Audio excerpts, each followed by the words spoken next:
Thank you Jesus, thank you पवित्र आत्मा। परमेश्वर का धन्यवाद करते हैं प्रभु यीशु मसीह द्वारा पिता परमेश्वर और पवित्र आत्मा की महिमा और वडियाई हो। सारा आदर सारी महिमा उसी के नाम को मिले। वही पिता है, वही यीशु है और वही पवित्र आत्मा है। तो हम परमेश्वर के कलाम से, जो जिंदा कलाम है, ये कलाम लिखित रूप में हमारे बीच में है। जो बाइबल है ये लिखित रूप में है और देह के रूप में आप सब जानते हैं कि प्रभु यीशु मसीह देह के रूप में आए। वो जिंदा कलाम परमेश्वर के दाहिने हाथ बैठे हैं और वो हमारे लिए आज भी विनती करते हैं, आज भी वो हमारी चिंता करते हैं। परमेश्वर आपसे और मुझसे बहुत प्यार करते हैं।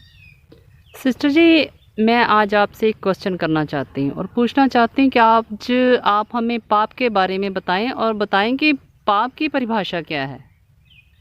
आपने सिस्टर बहुत ही बढ़िया एक आत्मिक क्वेश्चन किया है, सवाल किया है कि पाप क्या है। जैसे कि बहुत सारे लोग हैं, उन्होंने अपने ही मन से पाप बनाए हैं, अपने ही मन से सोचते हैं ये पाप नहीं है, अपने ही मन से सोचते हैं ये पाप है। तो मैं आपको बाइबल से आज प्रूफ करूंगी असल में परमेश्वर पाप किसे कहते हैं। तो मैं आपको उत्पत्ति और 2 बाब की 16 अध्याय 2 बाब और 16 आयत, तो हम देखेंगे वहाँ क्या कहते हैं परमेश्वर। और यहोवा परमेश्वर ने आदम को ये आज्ञा दी, तू वाटिका के सब वृक्षों के फल बिना खटके खा सकता है, पर भले या बुरे के ज्ञान का जो भी फल है वो तू नहीं खाना। भले उरे और बुरे ज्ञान का जो वृक्ष है उसका फल तू नहीं खाना, क्योंकि जिस दिन तू उसका फल खाएगा उसी दिन तू मर जाएगा। तो ये जो मैं असल में आपको ये इसलिए आपको मैंने ये सुनाया है कि पाप जो है परमेश्वर की आज्ञा को ना मानना ही पाप है। जब हम परमेश्वर की आज्ञा को नहीं मानते, वचन में लिखा उसकी आज्ञाकारी करना। आज्ञाकारी अदन की वाटिका में क्या हुआ, परमेश्वर ने उन्हें आज्ञा दी थी कि ये आपने फल नहीं खाना, इस वृक्ष का फल नहीं खाना। उन्होंने खाया, उन्होंने परमेश्वर की आज्ञा को नहीं माना। आज्ञा ना मानना ही सबसे बड़ा पाप है। सिस्टर जी, परमेश्वर की आज्ञा को ना मानना ही सबसे बड़ा पाप है। क्यों? क्योंकि जो इससे ये है कि हम परमेश्वर ने जो आज्ञा दी है वो आज्ञा वचन में से आज्ञा आई है, और हम क्या करते हैं कि परमेश्वर की आज्ञा को ना मानकर हम वचन को तुच्छ समझते हैं। परमेश्वर के मुख से निकला हुआ वचन है उसको जब तुच्छ समझते हैं, परमेश्वर के मुँह से निकली बात को तुच्छ समझना, यही सबसे बड़ा पाप है। और यूहन्ना 5:24 में लिखा है, यीशु मसीह ने कहा है, जो मेरा वचन सुनकर मेरे भेजने वाले पर विश्वास करता है उस पर दंड की आज्ञा नहीं है। जो मेरा वचन सुनकर मेरे भेजने वाले पर विश्वास नहीं करता उस पर दंड की आज्ञा है। ये सबसे बड़ा पाप आज ये है, जो यीशु मसीह पर विश्वास नहीं करता उन पर दंड की आज्ञा है। वो सजा के हकदार हो चुके हैं, और जो यीशु मसीह पर विश्वास करते हैं, उसके वचन पर चलते हैं, और वो हैं जो वो दंड के भागी नहीं है, वो अनंत जीवन के वारिस हैं। तो सिस्टर जी, अब आपको पता चल गया कि पाप क्या है। तो अब आपका कोई और सवाल है तो आप पूछ सकते हैं। हाँ जी सिस्टर जी, मैं ये जानना चाहती हूँ कि जैसे हम विश्वासी लोग हैं, हम यकीन करते हैं कि प्रभु ही यीशु है, तो जैसे कि हम लोग कभी हमसे पाप हो जाता है या हम खुद हमें पता होता है कि ये पाप नहीं करना चाहिए, फिर भी हम कर देते हैं, तो क्या फिर भी हम स्वर्ग में जाएंगे? कि या ये है कि प्रभु ने हमें अनुग्रह दिया है तो हम लोग ये समझते हैं कि हमें पाप का लाइसेंस मिल गया, कोई बात नहीं, हमसे हो गया तो कोई बात नहीं, हमें जाना तो स्वर्ग में ही है। प्लीज़ इसके बारे में आप हमें ज़रूर बताएं। तो ये भी आपका पाप के रिलेटेड ही सवाल है। पहले आपने कहा कि पाप क्या है। तो मैंने आपको बताया कि पाप है परमेश्वर के वचन को ना मानना, सबसे बड़ा पाप। और अब आपने कहा जो विश्वासी हैं वो बार बार पाप कर रहे हैं, तो वो कहते हैं कि यीशु मसीह ने हमारे एक ही बार जो क्रूस ले लिया है, हम पाप कर सकते और हम स्वर्ग में जाएंगे।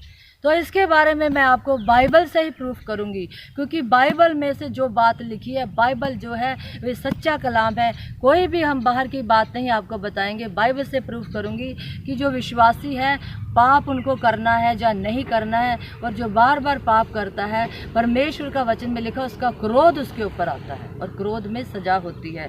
तो इसके लिए मैं आपको पहला यूहन्ना और 3 बाब की 9 आयत में पढ़ूंगी।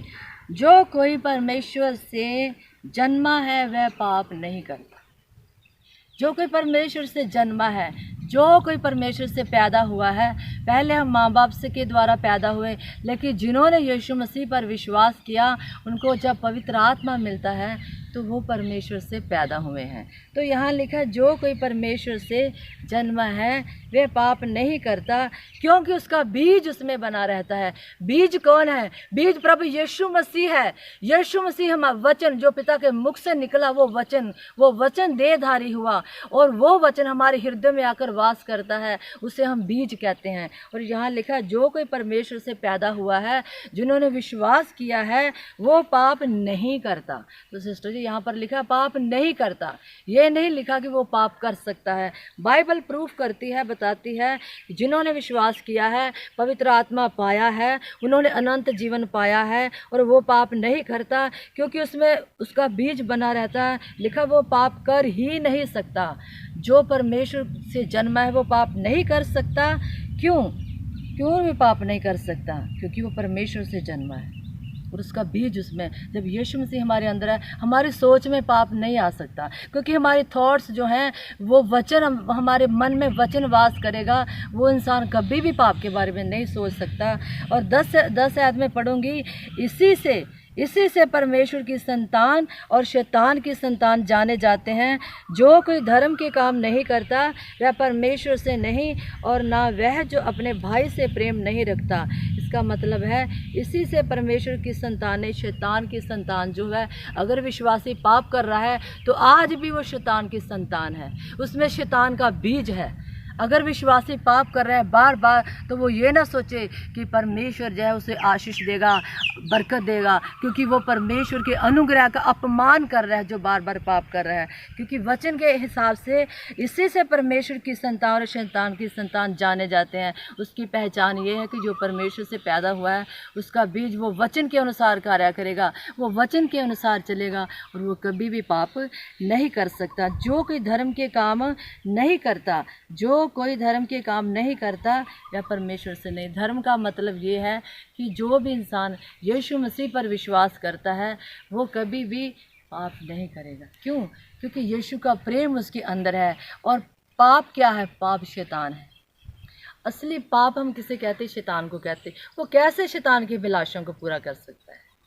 नहीं करेगा। जिसका यीशु मसीह के साथ प्रेम है वो पाप नहीं कर सकता, कभी नहीं कर सकता।